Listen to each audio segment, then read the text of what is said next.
Apologies in advance, my filming has spilled over into rush hour, which means there are a lot of commuter trains going back and forth outside my office, and I don't want to have to stop everyone every time one rolls through, so you may hear some ambient train noises in the background. Think of it as atmosphere. The next activity is to help kids better recognize behaviors that are inappropriate or exploitative, particularly if they come from adults. Now, I sometimes hear people talk about, sort of consent and inappropriate touching with kids by saying things like, well, it's your body and nobody should touch you if you don't want them to touch you, or, it's your body, so if anybody touches you in a way that's inappropriate or makes you feel bad, that's not okay. I do understand the impulse to really try to simplify this topic. It can be a really scary topic, and we don't want to scare our kids unnecessarily. Also, because they're young, we want to give them rules that are fairly simple and straightforward. The problem I have with simplifying it to that degree is that it's not really accurate or realistic for the way that most kids live. Because kids are young, they need other people to take care of them and make some of their body choices for them, and that includes asking them to do things that they may not want to do with their bodies, but are still necessary and helpful to help them grow up happy and healthy. So this next activity is to help them distinguish between behaviors that may be unpleasant for them but are still helpful versus behaviors that are exploitative and are actually harmful. You don't need any materials for this activity, but if you want to use, some flip chart paper, or if you have like a digital smartboard, you can capture some of the answers that will come up in the discussion that you have during this activity. You're going to start with a group discussion, and before you dive in, just a quick tip. Try to keep your tone, light and casual, or talk the way you would normally talk. We sometimes have a tendency when we are talking about things like abuse to get really, really heavy and grave in our voices, and that can be scary for kids. So, just speak normally. We're not trying to scare them.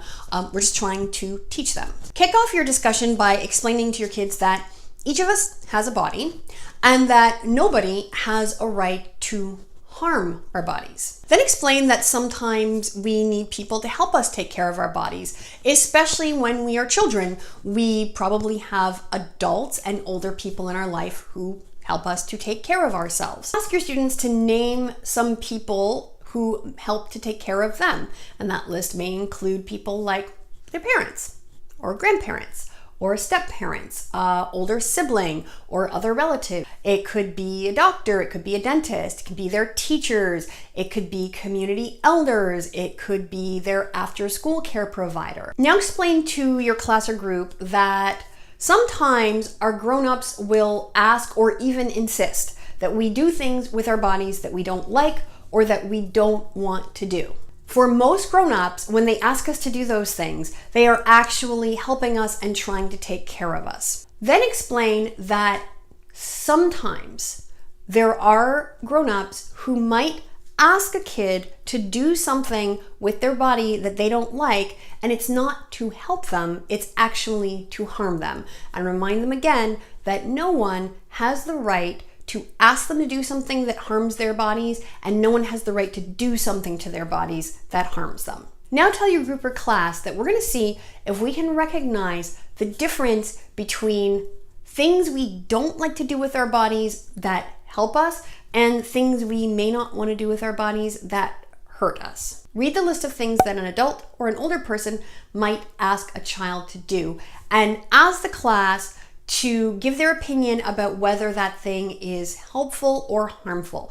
Let them know that there are no right or wrong answers here. It's just what they think. Feeding you a lot of vegetables, taking you to the doctor for a needle, feeding you lots of candy, giving you a dorky or itchy or dorky and itchy sweater to wear when it's cold, asking you to play a secret touching game, sending you to bed at bedtime, cleaning off a cut or a scrape with that stuff that stings, hugging or kissing you when you said no or you're squirming or you are pulling away, sending you to school when you don't want to go, making you play a game that you don't want to play, asking you to go somewhere with them and refusing to tell you why. Not letting you go play in the park at nighttime. Tickling you when you don't want to be tickled. Telling you that something bad will happen if you do not keep a secret. When you're reading the list, again, keep your voice neutral, keep your reactions neutral as you are listening to kids' opinions, but make a mental note of any kids who identify multiple coercive behaviors as normal. It's not proof of abuse, but it could be a warning sign. And I will have a more comprehensive list of warning signs on my website so that you know what to be looking out for. Explain that adults and older people will ask them to do things they don't like if those things are going to help them grow, if those things are going to help keep them healthy, and if those things are going to help keep them safe. If a grown-up or older person is asking them to do something with their bodies that makes them feel uncomfortable because the grown-up says that it's fun, or the grown-up says that it's just a game, or the grown-up says that it's going to feel good, that those are usually signs that what is happening is harmful and that the grown-up should never ever be doing that. Now ask your students what they can do if a grown-up asks them to do something with their bodies that is harmful. Some options include using their assertive no. The most important thing is to always stay safe, so if they don't feel safe using that assertive no, it's okay not to do it. They can tell another grown-up that they trust and get that grown-up to help them. Sometimes kids feel that if they don't speak up right away, they are complicit in their own abuse. Explain that sometimes it's really scary to stand up for yourself, and that sometimes it's really hard to tell another adult if someone is harming you, but that it is never too late to find an adult that you trust and ask them for help. Also explain that a grown-up or older person should never ask them to lie or keep a secret about what goes on between the two of them, particularly if they say that that lie will upset someone else. Keeping secrets for a fun reason, like planning someone's surprise party, is okay. Keeping secrets to try and protect somebody's feelings is not. Finally, finish by explaining that children are never responsible for the things that grown-ups do to or with them. The older people are the ones who know better. The older people are the ones who are responsible. And so anything that happens is the responsibility of the grown-up. It is never a kid's fault if a grown-up does something to harm them.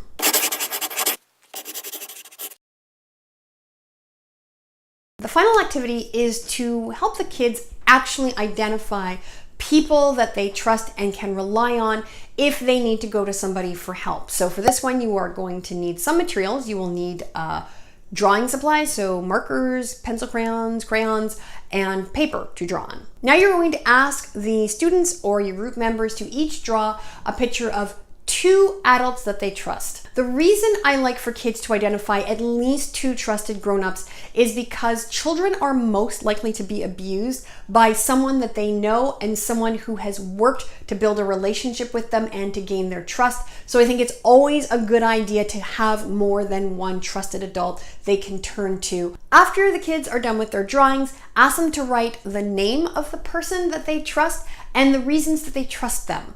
And if you have been this child's teacher for a while, you might be one of their trusted adults. If you have kids in your class with disabilities who may have dexterity issues that prevent them from drawing, you could have them, dictate a descriptive paragraph of their 2 trusted people if they, have access to a computer, or they could even just talk about it orally if they feel comfortable. Similarly, if there are kids in your class or in your group who have learning differences and it's difficult for them to actually write out the names and write out the descriptions, again, they can just say it out loud. Or if you have access to things like magazines and they're able to sort of read and recognize words, they could maybe cut some words out of magazines and paste them on the picture, descriptive words that describe what they like about the person or why they trust them. As I mentioned earlier, this is a serious topic, but when you're discussing it, keep your tone, matter of fact, light and casual, because we are trying to inform kids, but we don't want to scare them unnecessarily.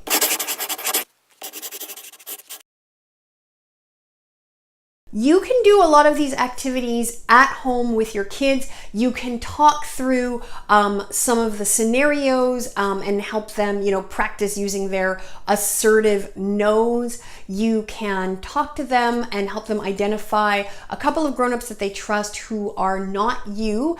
And you can also ask them about, things that you ask them to do that they may not like or may not feel good, and then contrast those with outright, harmful or abusive behaviors. This lesson is very closely related to the grade 1 lesson about body parts.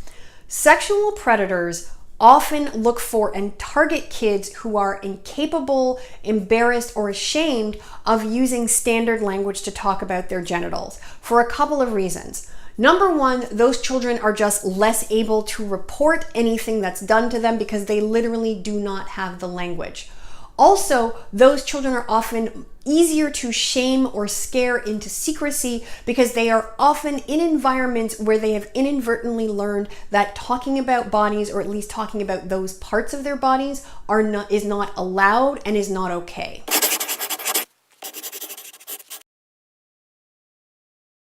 The activities we did had a lot of conversation prompts in them, so I'm not going to do a separate batch of conversation starting questions, but you can use the ones in the activities. But I do have lots of resources for you.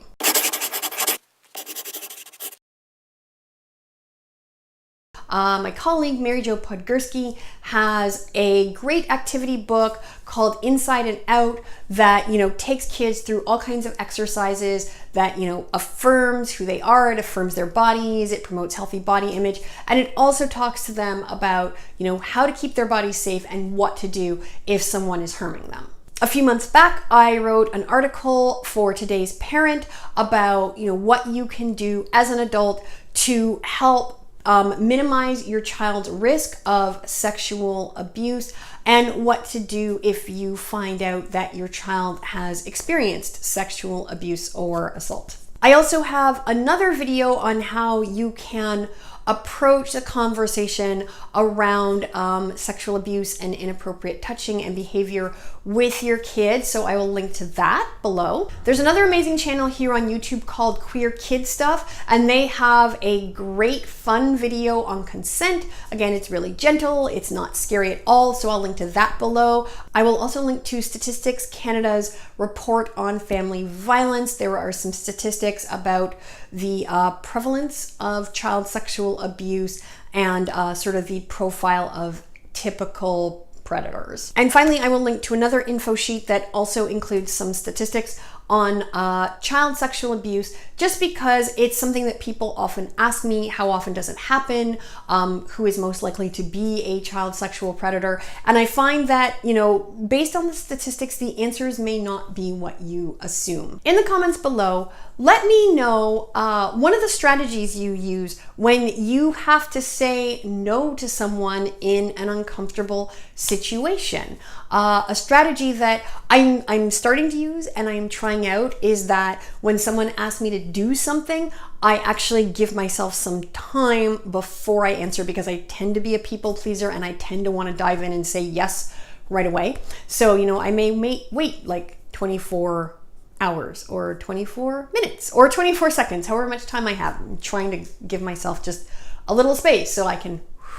That's all for now. I hope you had a great day, and I will see you really soon. Bye.